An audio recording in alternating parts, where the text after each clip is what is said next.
था कि यार पढ़ाई करके डॉक्टर बनूंगी मैं, मम्मी अब्बू का, मामा पापा कहते हैं बड़ा नाम करेगी, लॉयर बनना है मैंने? मेरी मेरी जिंदगी के अपने बड़े मसले थे from teenage. I was very confident, very vocal and funny and everything.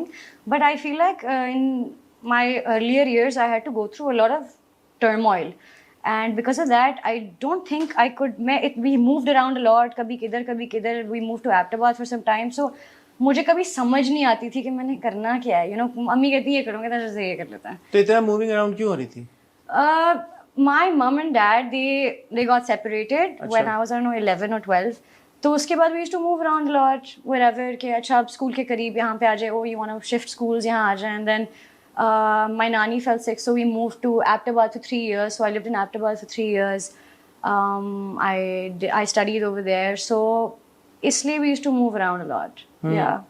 And that you think took a toll on No, it made me who I am. अभी आप मुझे किसी के साथ भी बिठा दें, मैं एक ही तरीके से बात करूंगी. अच्छा. And I think because of that, मेरा exposure बहुत ज़्यादा हो गया. I know how to talk to all kinds of people. मेरे अंदर, इसीलिए मैं कहती हूँ मेरी अम्मी ने अपब्रिंगिंग इतनी अच्छी की और मेरा एक्सपोजर इतना अच्छा रहा है लोगों के साथ कि मैं किसी से भी बात कर सकती हूँ, किसी भी किस्म की बात कर सकती हूँ. और इसीलिए जो आप कह रहे थे ना कि मुझे when did you feel that when did you taste popularity? I will never realize that I'm popular. I will never, because मैं बहुत सिंपल बड़ी हुई हूँ और मैं ऐसी ही रहूँगी, इतना मुझे पता है. तो मुझे वो टेस्ट वेट से मुझे कुछ होता. तो चले जाइए सिंपलिसिटी से, जब ये लड़की बड़ी हो रही थी और इधर उधर ट्रैवल भी कर रही थी और एक्सपोज हो रही थी to the world and meeting different people, and I suppose जब स्कूल चेंज होता है तो आपके ग्रुप ऑफ फ्रेंड्स चेंज हो जाते हैं, वो भी एक बड़ा टाइम होता है कि getting used to a newer environment, newer friends. वो सब करते कराते कभी ये सोच आई कि यार कि मैंने 10 साल 15 साल बाद ये करना है या ये बनना है? कभी वो नहीं था, सिर्फ हाल में जीना था. तो फिर ये अदाकारी जब आपने शुरू की, ये कैसे हुआ? मतलब because I see that a lot of the actors that I meet, वो बड़ा पैशनेटली इसको परसू कर रहे होते हैं एक पॉइंट पे अपनी जिंदगी में. Because they always, they say, we always wanted to pursue acting, we wanted to become an actor. And an actor of your caliber, मैं आपको मक्खन नहीं मारा, but obviously I've seen your performance. You're a brilliant actor. So ये by chance हो गया कि एक हमें brilliant actor मिल गई? Yes. ड्रामेबाज तो मैं बचपन से थी. हाँ, मेरी फेवरेट फिल्म है ओम शांति ओम, और उसमें एक सीन आता है जहाँ पे वो शांति प्रिया ढूंढ रहे होते हैं, नई वाली, आपने देखी है? जी मैं. तो उसमें लड़कियाँ ऑडिशन करने आती हैं. तो एक चुटकी सिंदूर की कीमत तुम क्या जानो, रमेश बाबू. जी सर. तो मैं और मेरी कज़न ना, मेरी अम्मी के पास हैंडी कैम होता था और हमने वो जितनी भी लड़कियां हैं ना ऑडिशन करने आती हैं वो मुझे सारी याद थी और उनकी सबकी एक्टिंग मुझे आती थी और हमने वो हैंडी कैम पे रिकॉर्ड किया हुआ है. तो हम सारा करते थे. लेकिन ये घर की हद तक के बाद शुगल मेला, घर की हद तक. फिर हम स्किट्स करते थे, एक दिन जियो के साथ वाला, और हम सारी चीज़ें करते थे, रिकॉर्ड करते थे. लेकिन क्योंकि फैमिली में कोई था ही नहीं ऐसा, एंटरटेनमेंट इंडस्ट्री से कोई भी नहीं था, तो कभी सोचा ही नहीं था कि ऐसा कुछ होगा हमेशा. और कभी ऐसा भी नहीं सोचा कि होगा क्या, ये भी नहीं सोचा था, क्योंकि हम ऐसे जी रहे थे, तो नहीं समझ थी इतनी कि क्या होगा. So I never thought of this at all. ड्रामेबाज थी ये मुझे पता है. तो ये ड्रामेबाजियों में से वो डब स्मैश होना शुरू हुआ, आई सपोज, और वहीं से फिर कॉल्स आना शुरू हो गई. तो पहली जब कॉल आई जना के लिए, फिर आप ऑडिशन के लिए गई, वो कैसा एक्सपीरियंस था जो आपकी ये हंसी सी छुटने की कोशिश कर रही है, जिसको आप रोक रही हैं? हमें इस बारे में बताएं. वो मैं उस वक्त अहमदाबाद में थी. सो अब ये मेरा वो पॉइंट आ गया यूनिवर्सिटी वाला, जब मैंने कहा मैंने नहीं दे रहा ना, मुझे लेके जाओ वापस इस्लामाबाद, मैं इस्लामाबादी लड़की हूँ, मुझे वापस जाना है, मुझे फलानी यूनिवर्सिटी में पढ़ना है, and I will get my admission done, whatever, I don't care, everything will happen. So I was applying to universities in Islamabad, and उस टाइम पे मैं डब स्मैशेस बना रही थी. और उसी टाइम पे जब ये कॉल आई, मेरा एक दोस्त था स्कूल का, his name is Yusuf. So he messaged me, he said, "यार, this producer is trying to get in touch with you. Can you please respond to him? They're making a movie." मैंने भी कहा अच्छा सही है. तो I look, Imran Kazmi का message था. तो मैंने देखा, मैंने से बात की, उन्होंने कहा ये है, हम आपको 1 लाख रुपए दे रहे हैं. What? For what? Like, अच्छा. अब उस वक्त मेरे लिए था कि अच्छा ये क्या हो रहा है, मतलब यकीन तो नहीं आया कि मुझे पैसे मिलेंगे कुछ करने का, मैं एक्ट करूंगी, बस हंसी जरूर है कि पागल. मैं करूँगी कुछ. तो I was sitting with my mother and my friends and my sister and I was like, पता है ये कॉल आई है, and they started laughing. Nobody believed you. Nobody believed me.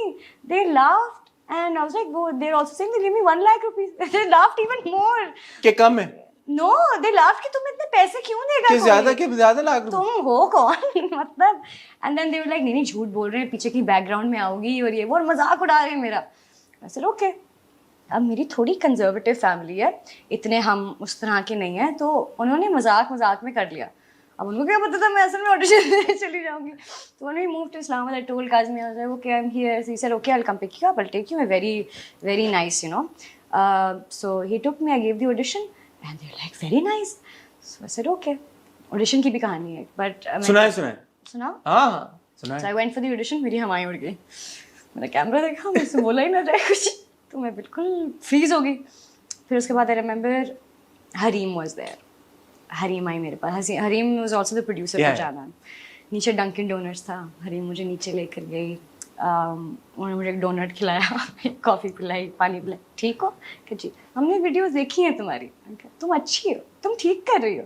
अच्छा. और मुझे ना सांस नहीं आ रही कि मैं इतना कैमरे के सामने होना बहुत वल्नरेबल होना होता है कि आप जो भी शक्ल हिलाएंगे वो कैप्चर हो रहा है, वो अब उधर ही है. तो मेरी तो बिल्कुल हवाइयाँ, बिल्कुल मैं ऐसे हो गई थी कि मुझे कुछ हो जाएगा. फिर उसके बाद मैं ऊपर गई. फिर मैंने डरते करते ऑडिशन दिया. फिर मैं अरमीना से मिली. फिर बेहतर फील किया मैंने. खैर ऑडिशन देके घर वापस आई. ऑडिशन दिया, तुमने कहा फिट है ये कॉन्ट्रैक्ट. मैं कहा अच्छा okay. Sign without reading signed it. Said okay. घर आई, कॉन्ट्रैक्ट साइन, मैं फिल्म कर रही हूँ फलानी डेट से. My mom was like what, no your मामू will find out this so fit, what are you doing.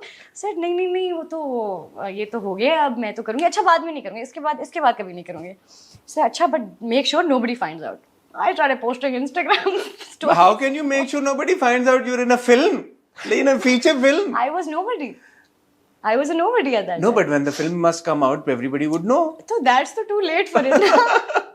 तब तो बहुत लेट हो जाता है.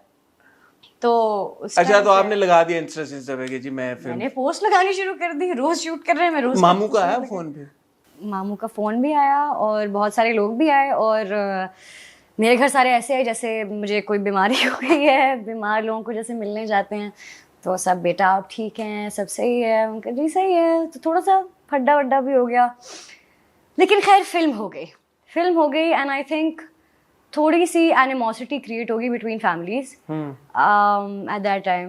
एंड उसकी वजह से I think at that point I took a decision to support my own family, and which was my mother and my sister. So I think at that time things kind of changed for me, and it was not like कि मेरे bank account में बड़े पैसे आ गए थे. Nothing. It was just कि एक ऐसे कोई तल conversation थी, क्योंकि of course in families you know sometimes things get heated up. Yeah. So ऐसी कोई conversation थी, and I said, you know what, it's fine. I can take care of my family. You don't have to do anything. And क्योंकि of course इज्जत पे बात आ जाती है कि हमारे घर की बेटी है वो. So I did that, and वो दिन और आज का दिन. But what kept you going through that time? हम ये बड़ी इंटरेस्टिंग बात इसलिए भी है क्योंकि हम अक्सर ड्रामों में ऐसी लड़कियों की कहानियां देख रहे होते हैं, वो इज्जत पे बात आ जाती है, और आज आके हम यही देखते हैं कि ऐसी लड़कियों के जो एस्पिरेशंस होते हैं, जो ख्वाब होते हैं, उनको दबा दिया जाता है, बस वो रेलीगेट हो जाती हैं घर की चार दीवारी के अंदर. जब आप पे पर्सनली ये टाइम आया, what kept you motivated, what kept you going? और जब आपकी क्लोजेस्ट सपोर्ट सिस्टम आपकी फैमिली आपको सपोर्ट ना करे, तो ऐसी सिचुएशन में आपने क्या किया? कुछ भी नहीं, one day at a time. And थोड़ी सी स्टबर्न मैं शुरू से थी, और अम्मी ने बहुत स्ट्रॉन्ग अपब्रिंगिंग की है हमारी. We are very tough. So I remember जब मैं कोएड में भी जा रही थी तो अम्मी ने कहा था लड़के कुछ नहीं होते. इजी, ज़्यादा कुछ नहीं होना, because I used to be in all girls school. So अम्मी बहुत उस तरह की थी कि बेटा सही काम करना है, सही चीज़ करना है, जब सही करिए तो डरना नहीं है, you no.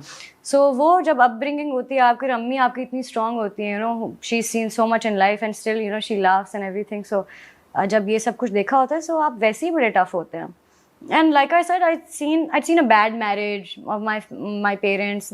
I'd seen all of that. So मैं शुरू से थोड़ी tough थी. समझ थी मुझे इमोशंस की और रिस्पॉन्सिबिलिटीज़ की, मुझे पता था. But in that moment, I tell you, it